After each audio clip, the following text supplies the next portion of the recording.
د بابر اعظم د اوپننګ حواله سره کوچ عقیب جاوید نه پرون په یو پریس کانفرنس کې پښتنو شو چې تاسو بابر اعظم ولې اوپنر کړی دی. بابر اعظم خو اوپنر نه، تاسو د چیمپیون ټرافي په سکواډ کې بابر اعظم اوپننګ تراويسته دی او تاسو په سکواډ کې پراپر اوپنر نه دی ورچولې. نو خبرې عقیب جاوید ول څه جواب ورکړي. عقیب جاوید ول ویلي چې اوپنر یا ون ډاون پوزیشن سیم پوزیشن وي، دی کې دومره غټ فرق نه وي، خو دی کې ډیر غټ فرق وي. فرق د سره زو اوس په دې ویډیو کې ایکسپلین کوم. خبیا د عقیب جاوید دا بیان چې کوم دی د انډیا څومره سپورټس چینل دي صحافیان ډیر اوچت کړي دي چې د پاکستان د سلیکشن کمیټې مشر عقیب جاوید ته او د پاکستان هډ کوچ عقیب جاوید ته دام پته نشته چې اوپننګ او ون ډاون کې څومره غټ فرق کی. ګوره اوپننګ کې څه فرق وی راځي زه در سره اوس ایکسپلین کوم. یو وی اوپنر بیټسمن، یو وی اٹیک بالر. اٹیک بالر لدا پته وی چې هارد بال بسنګ یوز کې نه وی هارد بال. ګوره دا انټرنیشنل گیم چې کیم کیږي دا په هارد بال باندې کیږي. هارد بال چې کله نه وی ادره ویه بدل وی او چې د کله جوړ شي ادره ویه بدل شي. په نوی بال باندې تاسو ان سوینګ مطلب یا کر نه کیږي. ان سوینګ په نوی بال باندې ان سوینګ ته کول شي، اوټ سوینګ په کول شي، او نوی بال چې کوم وی غس کټ کیږي پیس سپیډ خو پیس پیوزي. اکثر به تاسو کتل وی شاهین افریدی په نوی بال باندې وکټ اخلي، امیر په نوی بال باندې وکټ اخته چې کم بالر سره سوینګ وی کنه هغه اکثر اٹیک بالر وی. بل طرف ته اوپنر بیټسمن، اوپنر بیټسمن لپاره چې کله بال نه وی کنه د صرف میډل کول غواړي، د صرف د بیټ د مینس خول غواړي او لار ولا خول غواړي چې د بیټ د مینس دی او د لار د پدیزه دا نوې بال چې کله تا د بیټ میډل کو کنه د بیا نه وروړي دی لکه د شغلي رواني لکه د ګولۍ باونډري طرف ته رواني. نو اوپنر بیټسمن لم پته چې بال بسنګ یوز کې نوې بال او اوپنر بالر لم اٹیک بالر لم پته چې نوې بال باندې بته ان سوینګ څنګه کې اوټ سوینګ بسنګ کې. نو بابر اعظم چې کوم دی دا پراپر اوپنر نه دی.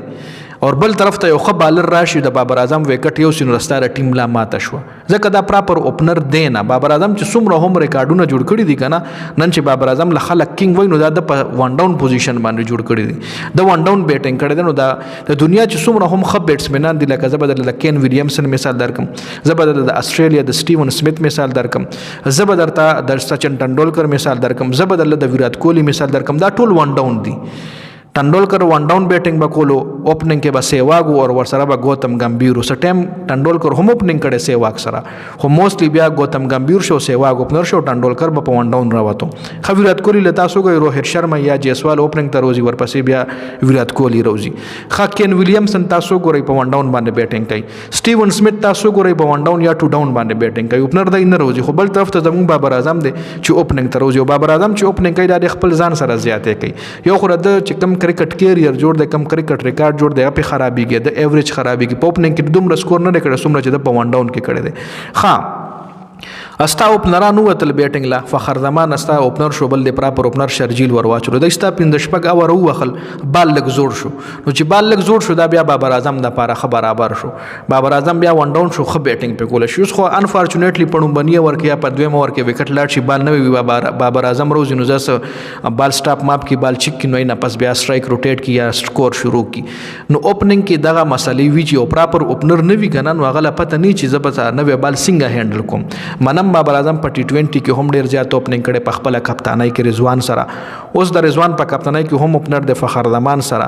نو دلته عقیب جاوید نه چې کله د پښتنو شو په پریس کانفرنس کې چې تاسو پراپر اوپنر امام الحق ورچولې وي یا به تاسو شرجیل ورچولې وي. تاسو وګورئ اوپنر بیټسمن تاسو نمبر 4 نمبر 5 پوزیشن باندې رو باسک دی تعالی بیټینګ نشي کولای. دا روهت شرما تاسو ګورئ د په نمبر 4 نمبر 5 باندې ځان سوزل ټرای کو خو د بیټینګ هغه رنگونو کو. اوس په خردمان پاکستان مخ کې په نمبر 4 نمبر 5 باندې راوي کو هغه رنگ بیټینګ به نه کولو. टी 20 world cup 2021 2022 کې टी 20 میچ کې بګوره فخر زمان بابر اعظم په نمبر 4 نمبر 5 باندې راوي کو نو هغه رنگ بیټینګ به نه شو کوله. اوس سایم ایوب ته نمبر 4 نمبر 5 پوزیشن تر وړي هغه بیټینګ کول شي بالکل نه شي کوله. دا نور چې څومره هم استرالیا چې کوم اوپنران دي لکه ډیوډ وارنر پراپر اوپنر هم بس اخره پورې د کیریئر سٹارټ نه والے انډ پورې هغه اوپننګ وکړو. نو کاغه چرته د پوزیشن چینج کړي ودا هغه رنگ بیټینګ نشو کولای. یو آل راونډر وی لکه بالر هم وی او بیټسمن هم نو هغه ته بیا هر ځای ته چلول شي، ته په اوپننګ کې هم چلول شي، په ون ډاون هم چلول شي، په ټو ډاون هم چلول شي. لکه زبر مثال د شین واټسن درکم، د استرالیا شین واټسن چې کوم هغه په اوپننګ کې بیټینګ کړي، په ون ډاون هم کړي، په ټو ډاون هم کړي، هغه راونډرو هغه لا پته و چې نوې بال بسنګ یوز کې زوړ بال به څنګه یوز کې. اوس یو کس یا صرف بیټسمین یو نو هغه بیا پراپر اوپنر جوړیږي, صرف بیټسمین بالر نه وي, هغه لا پته نه چې نوی بال سره رول لري, زوړ بال څنګه مطلب دغه دی. اوس ډیر بالران داسې وي چې هغه په نوی بال کول شي او په زوړ بال باندې بیا بالینګ نشي کولای.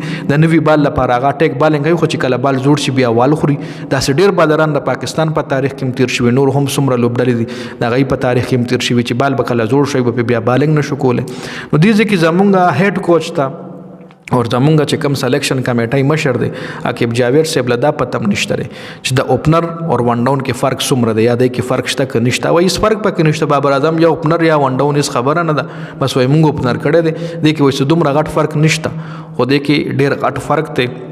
څومره هم کرکټ ایکسپرټس دي ای د زمان هم ښه ایکسپلین کولی شي. موږ سره خو دومره علم نشته, یا چې څوک خپله هارډ بال ډېر ټایم کړی وي, موږ خو دومره ټایم نه کړی. یو بیټسمین یو بالر یا ډېر ټایم نه هارډ بال کړي, هغه له پته چې اوپنر یا اټیک بالر په هارډ بال کې څومره رول دی. داسې ټینس بال خو نه دی چې بس هر ټایم وروتې بس بیټ ته واش تیمور مرزا یا ځان نه جوړ کو بس درز ورکوه. ټینس بال او هارډ بال کې د ځمکې اسمان فرق وي. دغه رنګ اوپننګ بیټسمین کې او ون ډاون بیټسمین کې هم د ځمکې اسمان فرق وي. نو امید دی ما خو درله ایکسپلین کو, او څومره ملګري مې پوه شوي کمنټ ضرور وکړئ, ویډیو مخکې ملګرو سره ضرور شریکه کړئ. والسلام.